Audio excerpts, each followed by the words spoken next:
আজকে আমাদের ছোট্ট মেয়ে ইনেয়ার জন্মদিন। আর আজকে বাসায় কিছু মেহমান আসবে সেইজন্য কিন্তু আমি ওদের জন্য মোরগ পোলাও রান্না করেছিলাম। আর আমি কিন্তু সবগুলা প্লেট সাজিয়ে সুন্দর করে টেবিলে সার্ভ করে দিয়েছি। জন্মদিনে ইনেয়া অনেকগুলো গিফট পেয়েছে, সেগুলো এখন আনবক্সিং করতেছি। আমরা কিন্তু একটা কেক কেটেছি আর এটা ছিল ওর গিফটের একটা কেক। আর এইদিকে ছিল এই খেলনাগুলা একজন এনেছিল।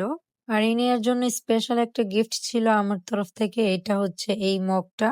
এই মগটাতে আমি ওর ছবি দিয়ে অনেক সুন্দর করে হ্যাপি বার্থডে টু ইনে লিখে গ্লাসটা আমি প্রিন্ট করে এনেছি। আর এইদিকে আরো একটা গিফট ছিল, এটা ওর বড় মামা দিয়েছে, বাদামের একটা সেট। এই সেটটা কিন্তু অনেক সুন্দর। আপনাদের কাছে কেমন লেগেছে অবশ্যই কমেন্টে জানাবেন। তারপর এইদিকে ছিল আরো একটা সেট। এই সেটটা দিয়েছিল ওর ছোট মামা। এটাও কিন্তু খুবই সুন্দর। আর এই সুন্দর গিফটটা ওর নানু ওকে গিফট করেছে। আর এদিকে একটা বক্স ছিল, এটা ওর বাবার ফ্রেন্ডরা এনেছে। সাথে এই কালার পেন্সিলটাও ছিল। আর আমার বাবা মানে উকিল বাবা এনেছে এই চকলেটের বক্সটা।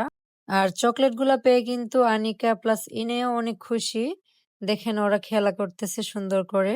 আর আজকের মতো এই পর্যন্ত। সবাইকে আল্লাহ হাফেজ জানিয়ে ভিডিও এখানেই শেষ করছি।